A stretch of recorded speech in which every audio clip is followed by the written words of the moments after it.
Alright guys, it's 2020 and there might be a new competitor on the best Hi-Capa available in the market right now that is not a Tokyo Marui.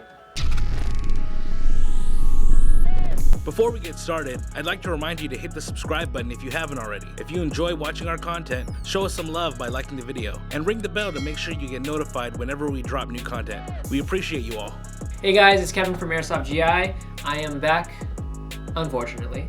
And today we're going to be reviewing a new Hi-Capa on the market because apparently that's all I'm good for.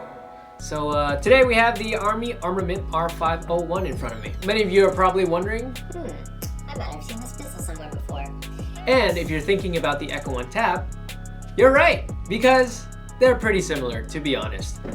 Some external parts are a little bit different. Internally, pretty similar as well. But same, but different, you know? But still same. But still same. Okay, so before all of you Tokyo Marui cultists, fanatics, fanboys out there start dogpiling on me, this pistol may be the best stock Hi-Capa out there on the market, okay? I agree, Tokyo Marui is the master race. Okay, I'm with you guys, so calm down, all right? Don't type out in the comment section flaming me yet. But let me just show you why this pistol might be the best stock Hi-Capa on the market right now. All right, so starting with the externals on the R501, it is fully metal except for the grip and the tip, and I do like the matte finish on this pistol, which is nice to see compared to some other pistols out on the market right now. The matte finish looks very tasty. Now on the slide, we do see those classic 1911 cuts on the front and on the rear, as well as these lightning cuts in the center that give it a nice clean but tactical and aggressive look. We do also see those angular cuts on the outer barrel, which also lends to the tactical look of it. The rear sight is blacked out and the front sight is a red fiber optic. But on top of that, it is in a sight tracker style. So that means when you're cycling your gun, the red fiber optic doesn't move and you're able to hold onto your sights much more easily. And of course, in front of the slide, we do have that very clean and aggressive looking compensator, which of course doesn't reduce recoil in Airsoft because Airsoft. But you can see those big ports on the sides and on the top, which just makes it sound pretty cool when you're actually firing, and again, looks very cool. Now moving down to the lower frame, it does extend all the way to the compensator with a nice angled aggressive cut in the front and a full Picatinny section underneath, so you guys can mount lights, lasers, foregrips, mini grenade launchers, bipods. I've seen you guys on Roast My Builds. Y'all are nasty. Now on that pistol grip, we do see the double undercuts on the trigger guard, which allows you to get a much more higher up grip position and a more comfortable grip position. We also see a very nice stippling job. It is that tree bark style stipple, which I believe is the up-to-date 2011 style stippling on their pistols. And some small details that I would like to point out are the pistol grip screws. Now, most pistol grip screws, they're just, you know, standard, they're rounded. Armament decided to take the time and dimple out the grip screws, which overall lends to a nicer looking and upgraded pistol look without having to do much. It has come with it out of the box, so I do appreciate that little detail. The mag release is pretty much the same. There are threads on the inside and middle of it if you wanted to add a bigger pad, but I would not recommend it. I personally like standard, but do what you want.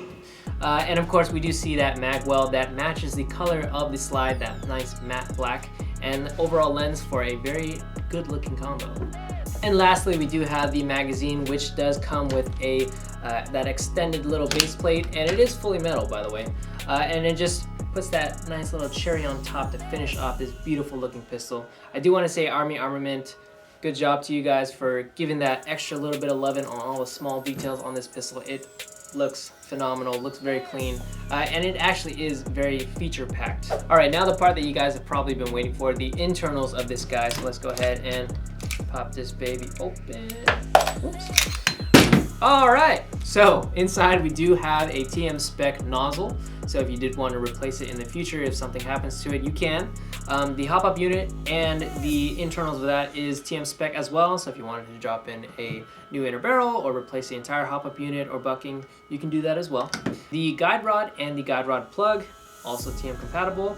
And I do want to take note of the recoil spring in here. It is compressed in the middle already. I don't know what that does for the overall tension of it, but it does feel like it is a 120 recoil spring, equivalent to a 120% recoil spring. which I want to say good job, Army, because this metal slide is a little bit on the heavier side, so that upgraded recoil spring really helps push forward that slide and makes it, you know, extra snappy when you're firing it. Now I know some of you may be asking, will this frame accept aftermarket slides? And to that I will answer, why? Why would you ever replace this? This combo is made for it. It's beautiful how it is. It's level where it needs to be. Like, don't be putting on other slides on here. But to really answer your question, no, it will not accept aftermarket slides, not without a little bit of fitment modifications around these side panels. I did try putting on my aftermarket slide, and this part right here was a little bit too beefy, a little bit too thick, so it didn't fit in all the way. So if you were trying to put on a new slide, you can do some modifications, but it may void your warranty, and you can send a picture to Cisco and it'll probably roast you for it, and so will I. Okay, one note that I did want to touch on is the inner barrel in this guy. Even though the pistol is looking like a 5.1 length pistol, the inner barrel is actually a 4.3 length inner barrel, which is reinforced by that 4.3 style sight on the actual slide. The slide itself is 4.3 length, but that compensator pushes it up just enough to 5.1. So that will affect the performance and the FPS on it. When we were chronoing it, it was chronoing in at about 315 to 330 FPS, and that's with green gas and 2.0 BBs. So if you did want to bump that up, I would suggest replacing the inner barrel with a 5.1 length. It will just show in the ports a little bit, but a little bit of aesthetic sacrifice for a bump up performance, I think it's worth it. It's really not. It's worth it. It's not. Just get the Baba Yaga if you want a 5.1. No. The Army Armament R501 is being offered on our website for $120. And if you take advantage of the Wombo combo, you do qualify for free shipping as well as additional savings on top of that. That's enough talking. Let's go ahead and shoot this thing. I am dying to try this out on the range. Oh, wait. There we go. All right, guys, so we're out here on the range. We're gonna be doing some performance tests of the R501. We are using green gas and 0.25 BBs, and we have a target set up roughly around 60 to 65 feet away from us, which is the kind of standard engagement distance of most CQB situations. So let's go ahead and see how this performs. There's one in the chamber. Got it. All right, so I am aiming center mass. Very nice. So first impressions, the travel or trajectory of the BB is actually pretty consistently flat. We did adjust the hop up the way we wanted it to, but it's pretty much on mark, if not slightly above, but pretty good impressions so far. Damn, that's pretty accurate.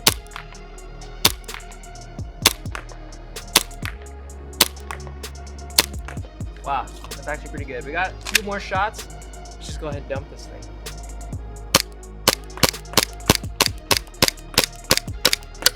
And there's the cooldown effect. The thing about this mag is that you are not able to determine if it's full or not, since it doesn't have that like gas leak that most TM mags have.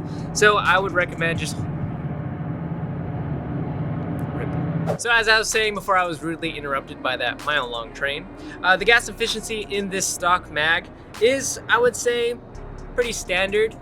Since, like I was saying, there is no indication of when the mag is filled, like the TM mags where they start to leak out the sides, I would say hold the fill like 30 seconds longer than what you normally would, just to ensure that you get a full fill. I didn't do that, unfortunately, on this mag, so we weren't able to fill it off and finish off the mag. But if you're using it, just a little bit longer would be great. But overall, first impressions, very snappy.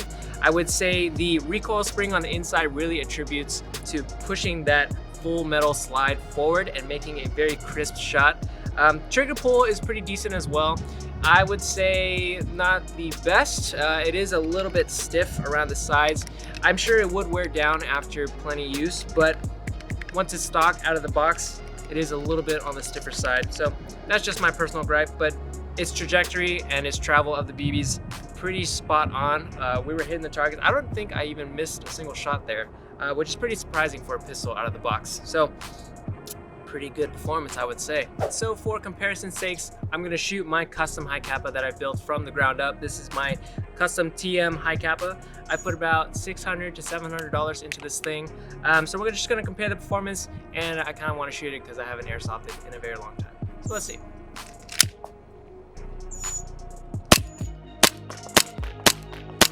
Spot on, as it should be. But I would say the recoil in this guy, I do have an upgraded recoil spring in here. I believe it's roughly 130% recoil spring, but the recoil from the R501 compared to my custom one is actually pretty comparable. The R501 does have that snappy feel since it is a full metal slide. And like I said, that recoil spring that's been upgraded makes it so that it's pretty comparable without having to dump your own upgrade costs into it. Very nice. All right, so we're gonna talk about the grouping of the R501. I wasn't lying when I said the grouping was pretty good. As you can see, I was aiming center mass right here in the A zone, and the grouping, all the shots were pretty consistent, I would say.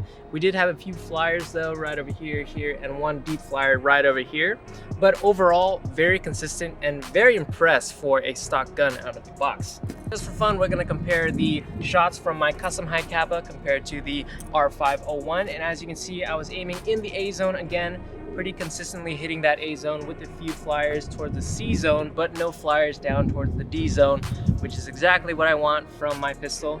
I would say the results are pretty similar to the R501. So, you know, $600, $700 for this compared to the R501. I'll let you be the judge of which one is worth it. Really, man? Really? Oh my goodness, this thing is insane! I'm thoroughly impressed. So as you guys saw from the range test, this gun is pretty damn good out of the box for a stock pistol. It even held its own against my custom Hi-Capa that I've spent $600+ on, which makes me question my life choices right now. But anyways, this pistol is a pretty damn good deal. The only thing I would change out of it would probably be a longer inner barrel, probably up to that 5.1 length, so I get a little bit more FPS, a little bit more travel on the BB, as well as changing out the magazine. I'm not sure if it's this model that we got or the other ones, but for some reason this magazine wasn't holding up. It was consuming a lot of gas. We didn't know if it was filled or not, so I would just switch it out for a TM mag. But yeah, other than that, pretty damn good deal. Now for $120, this pistol is on the cheaper side of airsoft pistols available out there, but it does not scream cheap at all. The external features and upgrades that you're getting out of the box, as well as the internal performance, is actually comparable to an upgraded Hi-Capa. Now if you were to start with a TM base and upgrade all the way up to this look and performance, you'd probably be spending upwards of $400. And if you wanted that, you know, Hi-Capa clout, which I know you guys know that exists, if you wanted that clout but didn't want to build one yourself, just go with one of these. And if someone asks you if you upgraded the crap out of it, just nod your head and just and then let all the clout just spill on you. Just take it all in.